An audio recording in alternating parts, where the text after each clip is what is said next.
삼국지 연의 제3회 동탁은 운명전에서 정원 꾸짖고 이숙은 보물을 주어서 여포를 꿰다.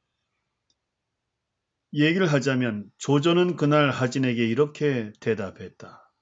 환관의 환은 예나 지금이나 있었습니다.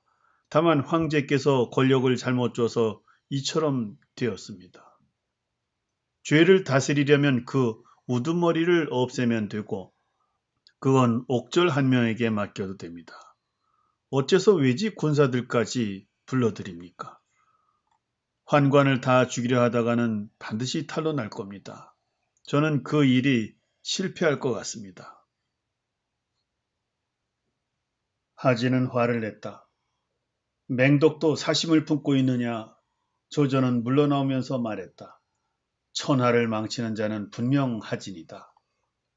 하진은 몰래 사람을 시켜 비밀 조서를 한밤중 각 지인으로 보냈다. 한편 전장군 오향후이며 서량자사인 동탁은 예전 황건적 토벌에 공이 없었다. 조정이 처벌하려 했으나 십상시에게 뇌물을 먹여 죄를 면했다. 후에 다시 조정 권신들과 결탁해서 큰 벼슬을 받았다. 서주대군 20만을 거느리면서 늘 반역할 마음이 있었다. 이때 조서를 받자 크게 기뻐서 군마를 점검하고 속속 출발했다. 사위인 중랑장 우보에게 섬서 땅을 지키게 하고 자신은 이각, 곽사, 장제, 번조 등의 장수를 들이고 군사를 이끌고 낙양을 향해 나아갔다. 동탁의 사위이자 책사인 이유가 말했다. 지금 조서를 받기는 했지만 애매한 점들이 있습니다. 왜 사람을 보내 황제께 글을 올리지 않습니까? 명분이 서야 말도 되고 대사를 꾀할 수 있습니다. 동탁이 기뻐하며 글을 올리니 대략 이런 내용이었다. 듣자오니 천하가 혼란하고 반역이 그치지 않는 이유는 모두 환관인 장양 등이 순리를 거슬렀기 때문이라고 합니다. 신이 듣건대 물이 끓지 않게 하려면 장작을 빼야 하고 종기가 터지면 아프지만 독을 키우기보다 낫다고 합니다. 신이 감히 부대를 이끌고 낙양에 가서 장양 등을 제거하면 사직에 다행이고 천하도 다행일 겁니다. 하진이 그를 받고 대신들에게 보여줬다. 시여사 정태가 말했다. 동탁은 늑대 같은 자입니다. 경성으로 끌어들이면 반드시 사람을 잡아먹습니다. 하진이 말했다. 자네는 의심이 많아 큰일은 못하겠네. 노식도 충고했다. 제가 알기로 동탁의 사람됨은 겉은 착해 보여도 성격이 악독합니다. 일단 궁중에 들어오면 분명히 재앙이 생깁니다. 난리 나기 전에 오지 못하게 막는 것이 낫습니다. 하진이 말을 듣지 않자 정태와 노식은 모두 벼슬을 버리고 떠났다. 조정의 대신들 중 떠난 사람이 태반이었다. 하진이 사람을 보내 동탁을 민지에서 맞이하도록 하니 동탁은 군사를 멈추고 움직이지 않았다. 장양 등은 외지의 군사가 왔다는 소식을 듣고 함께 상의했다. 이것은 하진의 계략이다. 우리가 먼저 손을 쓰지 않으면 모두 멸족될 것이다. 그리고 먼저 칼잡이 50명을 장락궁 가덕문 안에 매복시키고 들어가 하태후에게 아뢰었다. 지금 대장군이 거짓 조서를 내려서 외지 군사들을 경사로 불러들여 신들을 죽이려 합니다. 마마께서 가엾게 여기시어 구해주옵소서. 태후가 말했다. 너희들이 대장군부에 가서 사죄해라. 장양이 말했다. 만약 대장군부에 간다면 뼈와 살이 가루가 될 겁니다. 마마께서 대장군을 궁으로 불러 말려주시기 바랍니다. 대장군이 말씀을 따르지 않으면 신들은 그저 마마 앞에서 죽음을 청하겠습니다. 하태후는 조서를 내려 하진을 불러들였다. 하진이 조서를 받고 가려 하자 주부 진림이 말했다. 태후의 이 조선은 틀림없이 십상시의 음모입니다. 절대 가시면 안 됩니다. 가시면 분명 화를 당하실 겁니다. 하진이 말했다. 태후께서 나를 부르시는데 무슨 문제가 있겠느냐. 원소가 말했다. 지금 계획이 새 나가서 일이 탈로 나는데 장군께서는 그래도 입궁하시렵니까? 조조가 말했다. 우선 십상시를 불러난 뒤에 들어가시면 됩니다. 하진이 비웃었다. 그건 어린애 같은 생각이야. 내가 천하의 권력을 잡았는데 십상시가 감히 어떻게 한단 말인가? 원소가 말했다. 장군께서 꼭 가시겠다면 우리가 무사들을 데리고 호위해서 만일에 대비하겠습니다. 이에 원소와 조조는 각기 정예군사 500명을 골라 원소의 아우 원술에게 맡겼다. 원술은 전신에 갑옷을 걸치고 군사들을 남궁의 총세문 밖에 배치했다. 원소와 조조는 검을 차고 하진을 호위해서 장락궁 앞에 이르렀다. 환관이 태후의 명령을 전하는데 태후께서는 대장군만 부르시니 나머지 사람들은 들어오지 못한다 라고 하면서 원소와 조조 등을 모두 궁문 밖에서 막았다. 하진은 고개를 쳐들고 걸어서 곧장 가덕전 문에 이르렀다. 장량과 단규가 마중 나와 양쪽으로 에워싸자 하진이 깜짝 놀랐다. 장량이 큰 소리로 꾸짖었다. 동태우께서 무슨 죄를 지으셨다고 함부로 독살했느냐. 국모의 장례식에도 병을 핑계로 나오지 않다니. 너는 원래 백정의 술장사였는데 우리가 천자께 추천해 부귀 영화를 누리게 해줬다. 보답할 생각은 않고 오히려 해치려 드는 거냐. 너는 우리가 아주 더럽다고 하는데 그럼 깨끗한 자는 누구냐. 하진이 황급히 빠져나가려고 하자 국문은 모두 닫혔다. 매복한 무사들이 일제히 달려나와 하진을 베어 두 토막을 냈다. 구세 사람이 시를 지어 탄식했다. 한나라 기울어 운수 끝나니 무모한 하진이 삼공되었다. 몇 번이나 충신의 말 듣지 않더니 궁중에서 칼날을 면치 못했지. 장양등이 하진을 죽인 뒤 원소는 기다려도 하진이 나오지 않자 궁문 밖에서 크게 외쳤다. 장군께서는 술에 오르십시오. 장양무리는 하진의 머리를 담 너머로 던지며 명을 전달했다. 하진이 반역을 꾸며 이미 죽음을 당했다. 그 자를 따르던 무리는 모두 용서한다.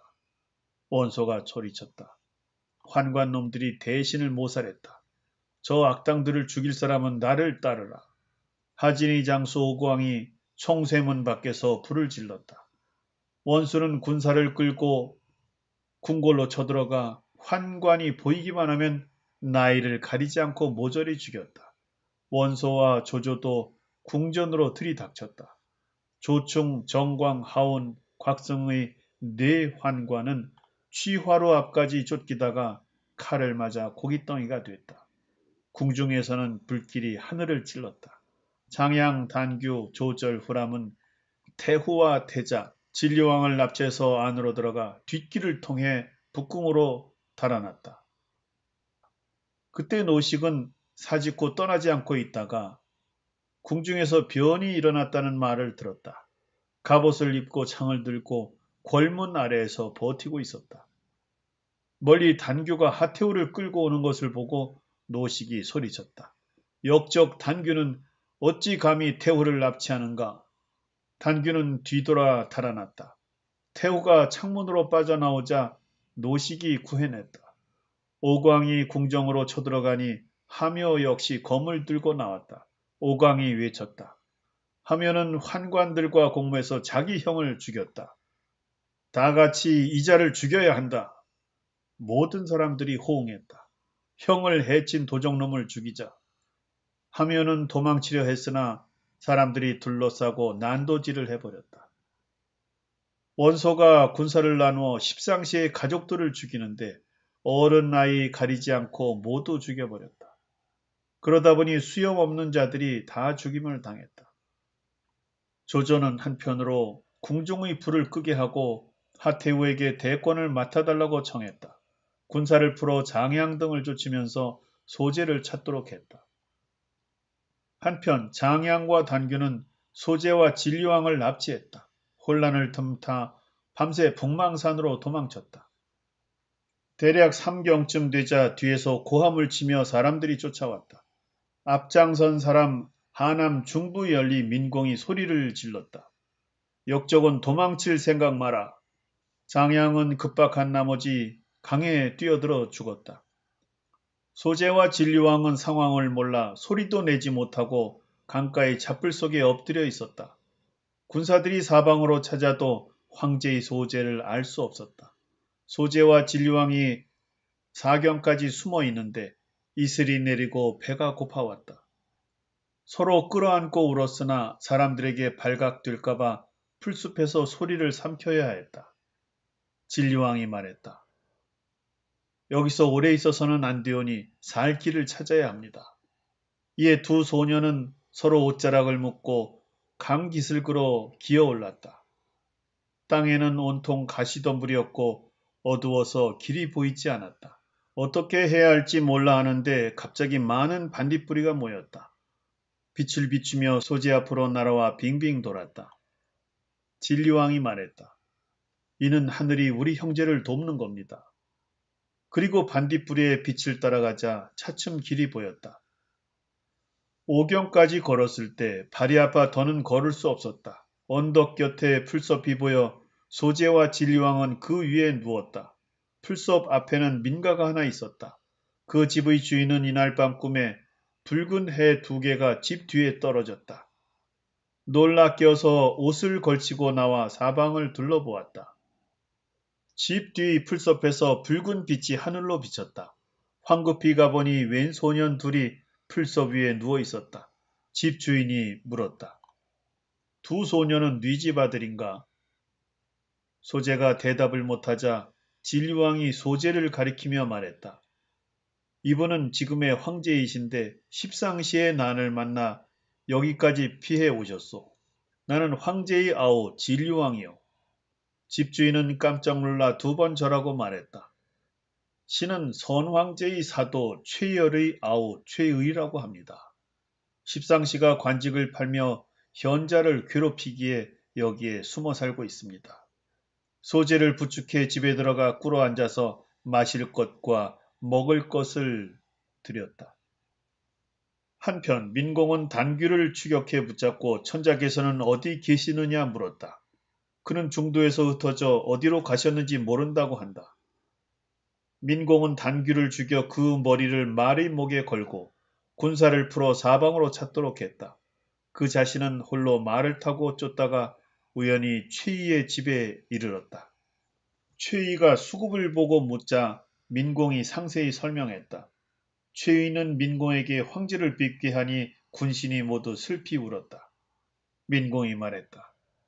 나라는 하루라도 임금이 안 계시면 안 됩니다. 폐하께서는 어서 경성으로 돌아가십시오.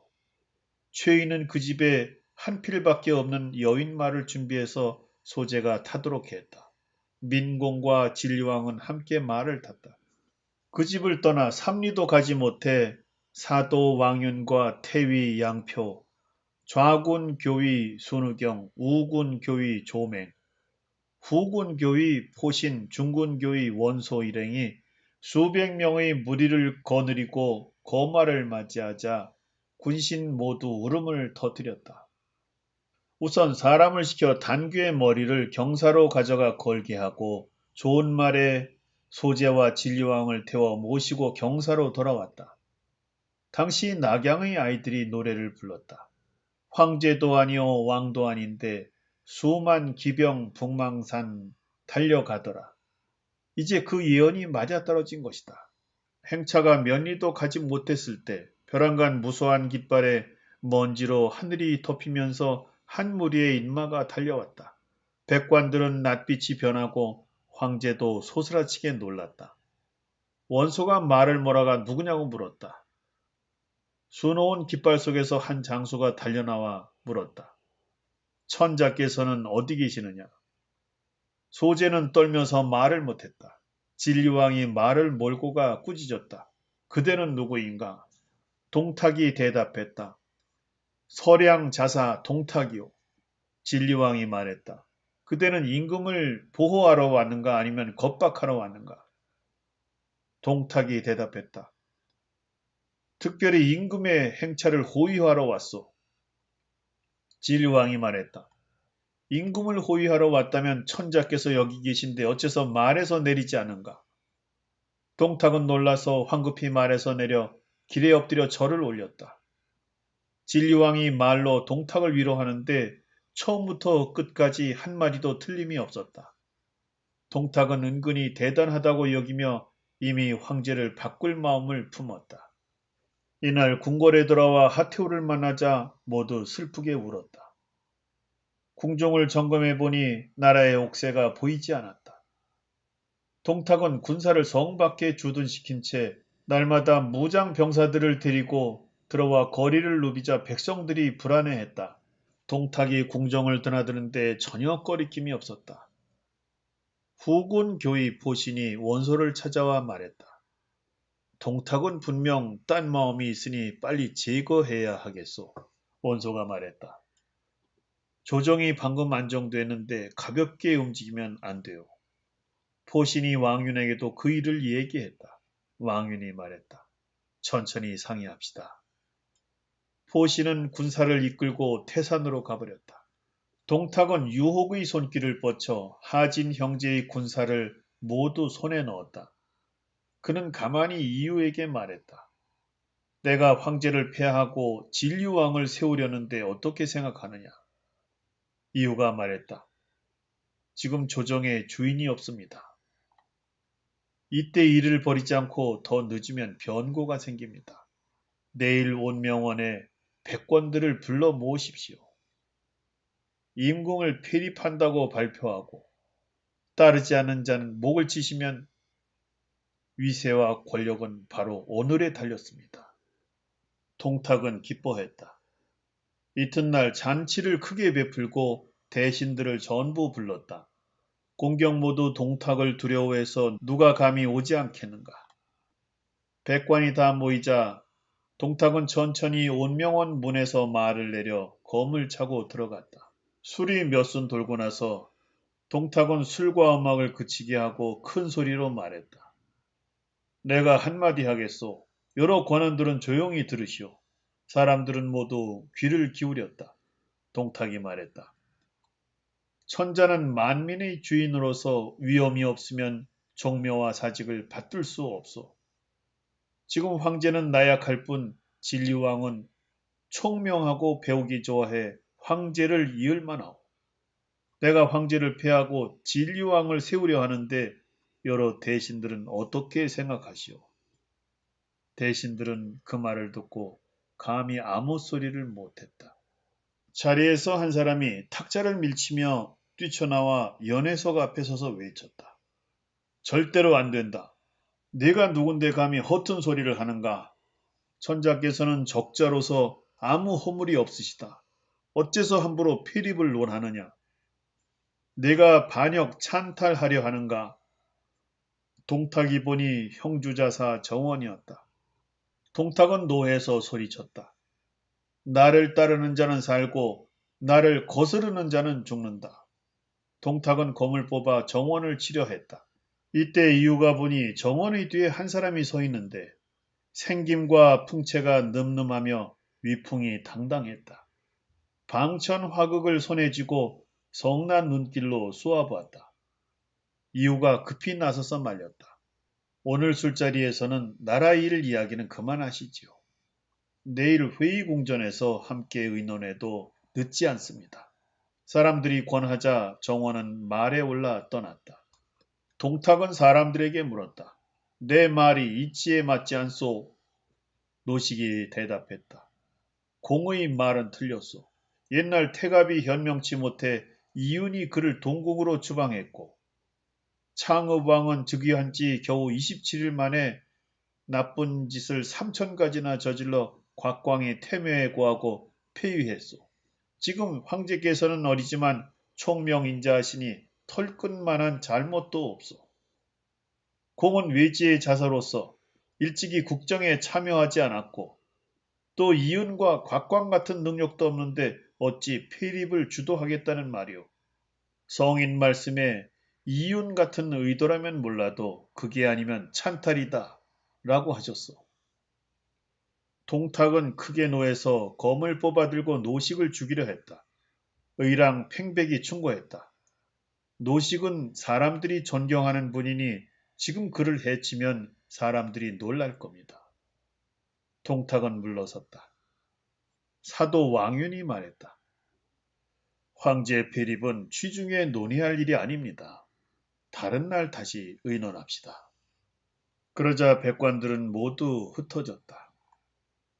동탁이 검을 쥐고 온명원 문에 서 있는데 웬 사람이 밖에서 창을 들고 말을 달리며 오갔다. 동탁이 이유에게 물었다. 저건 누구냐? 이유가 대답했다. 저 사람은 정원의 양자인데 성은 여, 이름은 포, 자는 봉선이라는 자입니다. 주공께서는 잠시 피하시는 게 좋겠습니다. 동탁은 온명원 안으로 들어가 피했다. 이튿날 정원이 군사를 이끌고 성 밖에서 싸움을 건다는 보고가 들어왔다. 동탁은 화가 치밀어 군사를 이끌고 이유와 함께 나갔다. 양쪽이 마주보고 진을 쳤는데 여포는 상투에 금관을 쓰고 꽃수가 놓인 전포를 걸쳤다. 당에 갑옷을 입고 사자문양 띠를 맸다. 화극을 들고 말을 달려 정원을 따라 진영 앞으로 나왔다. 정원이 동탁을 가리키며 욕했다. 나라가 불행하게도 환관들이 권력농단에 만민이 도탄에 빠졌다. 너는 미미한 공로도 없으면서 어찌 감히 폐립이라는 허튼 소리로 조정을 어지럽히는가. 동탁이 대답하기도 전에 여포가 말을 달려 덮쳤다. 동탁이 황급히 달아나자 정원이 군사를 몰아 공격했다. 동탁은 대패에서 30여리를 물러나 영체를 세우고 무리와 상의했다. 동탁이 말했다. 내가 보니 여포는 보통 사람이 아니다. 내가 만약 이자를 얻으면 어찌 천하를 얻지 못할까 근심하겠는가. 장막 앞에서 한 사람이 말했다. 주공은 걱정 마십시오. 저는 여포와 한 고향인데 그는 용맹하지만 꾀가 없고 이익 앞에서 의리를 버리는 사람입니다. 제가 이 작은 혓바닥 하나로 여포에게 손을 모으고 투항하게 하면 어떻겠습니까? 동탁이 대단히 기뻐서 그 사람을 보니 호분 중랑장 이숙이었다. 동탁이 물었다. 너는 어떻게 그를 설복시키려는가? 이숙이 말했다. 제가 듣자니 주공께 명마 한 필이 있어서 이름을 적토라 하고 하루에 천리를 달린다고 합니다. 그 말을 갖다 주고 또 보석 등으로 그 마음을 사로잡으면 됩니다. 제가 그를 잘 구슬리면 여포는 분명 정원을 배반하고 주공에게 옵니다. 동탁이 이유에게 물었다. 그게 가능하겠느냐? 이유가 말했다. 주공께서 천하를 취하는데 어찌 말 한 피를 아끼시겠습니까? 동탁은 기꺼이 말을 내주고 황금 1,000냥과 구슬 수십 알에 옷걸이띠 하나를 주었다. 이숙이 선물을 갖고 여포의 영체로 가자 길에 매복해 있던 병졸들이 에워쌌다. 이숙이 말했다. 어서 여장군께 옛 친구가 왔다고 전해라. 병졸들이 여포에게 보고하자 들여보내라고 한다. 이숙은 여포를 보자 말했다. 아우님은 그간 무고하신가? 여포는 읍하며 말했다. 오랫동안 뵙지 못했는데 지금 어디 계시오? 이숙이 말했다. 지금 호분 중랑장을 맡고 있네. 아우님이 사직을 바로잡는다고 하니 기쁘게 하니 없네. 좋은 말 한 필 있는데 하루에 천리를 달리지. 물 건너고 산 오르기를 평지 밟듯하니 이름을 적토마라고 부르네. 특별히 아우님께 드려 위엄을 보태드리고자 하네. 여포는 말을 끌고 오게 해서 살펴봤다. 과연 말은 온몸이 붉은 숫덩이 같고 잡털 한 오라기가 없었다. 머리부터 꼬리까지 10자나 되며 말굽부터 목덜미까지 8자였다. 우렁차게 울부짖자 하늘에 오르고 바다에 뛰어들 기상이었다. 후세에 어떤 사람이 시를 지어 적토마를 이렇게 찬탄했다. 천지를 내달리면 먼지가 일고 강 건너고 산 오르면 안개 거친다. 기운 넘쳐 굽비 끊고 재갈 흔드니 불의 용이 하늘에서 내려왔구나. 여포는 말을 보고 너무 기뻐서 이숙에게 고마워했다. 형이 이 명말을 주시니 어떻게 보답해야 하겠소? 이숙이 말했다.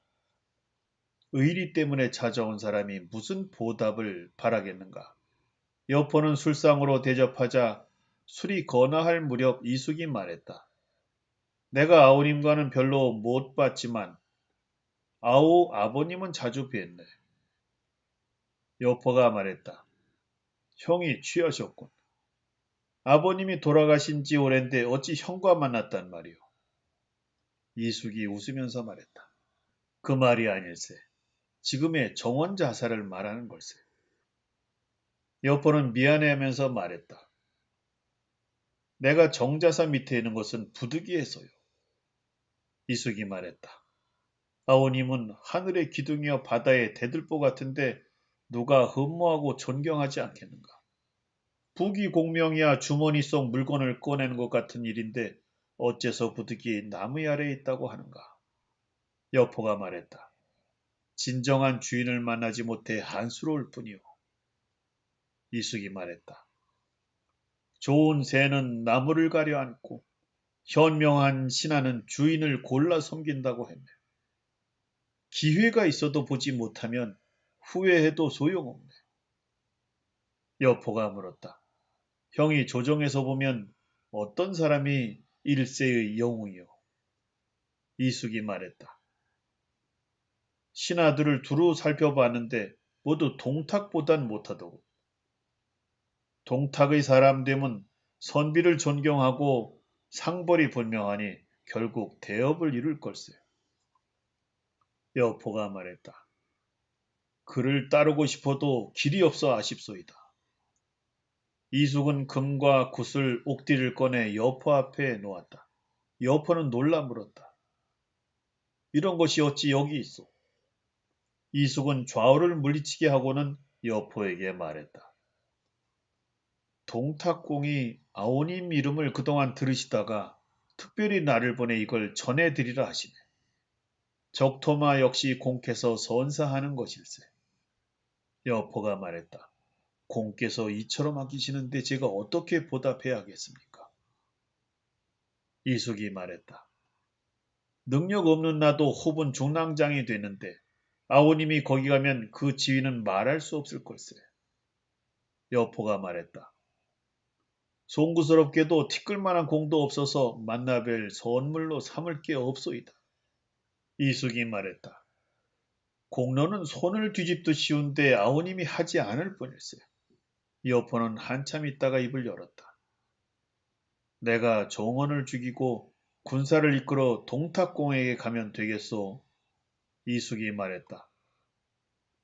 아오님이 그렇게 하시면 그야말로 더없이 큰 공로일세. 그런데 일은 늦추면 안 되니 얼른 결정해야 하네. 여포와는 다음날 투항하기로 약속하고 이숙은 떠났다. 그날 밤 이경쯤 여포는 칼을 들고 곧장 정원의 장막으로 들어갔다. 촛불 앞에서 책을 보던 정원은 여포를 보고 물었다. 내 아들이 무슨 일로 왔느냐? 여포가 말했다.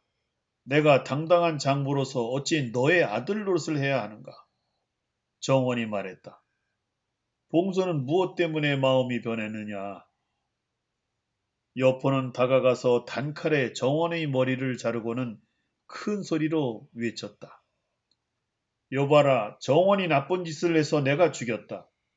나를 따르지 않는 자는 여기 남고 따르지 않을 자는 각자 떠나라. 장병들은 절반 이상이 흩어졌다. 이튿날 여포는 정원의 머리를 들고 이숙을 찾아갔다. 이숙이 여포를 데리고 가 동탁을 만나 뵙게 하자 동탁은 크게 기뻐 술을 차려 대접했다. 동탁이 먼저 절을 했다.